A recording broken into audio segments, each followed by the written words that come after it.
Hi అండి, hello, welcome back to my channel. ఈరోజు మీరు చూస్తుంది నవగ్రహాలు, అందులో సూర్యుడి విగ్రహం అన్నమాట. ఇది సూర్యుడికి ఎర్రటి మందార పూలతో దండ వేశారు.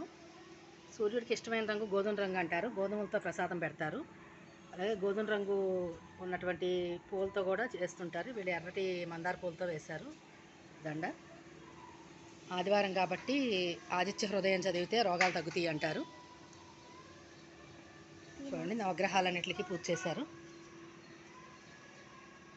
ఇలా గ్రహాలకి ప్రదక్షిణం చేస్తే ఆదిత్యాయ సోమాయ మంగళాయ బుధాయచ గురుశుక్ర శనిభ్యచ్చ రాహువే కేతువే నమః అని మనకు ఉన్నటువంటి సర్వరోగాలు తగ్గిపోతాయి. అలాగే ఆదిత్య హృదయం చదివినా చాలా మంచి జరుగుతుంది. చూడండి, మీరందరూ కూడా ఇలా భక్తి మార్గంలో మీకు ఉన్నటువంటి సమస్యలన్నీ తగ్గించుకోవచ్చు. తప్పకుండా లైక్ చేయండి, షేర్ చేయండి. Thank you.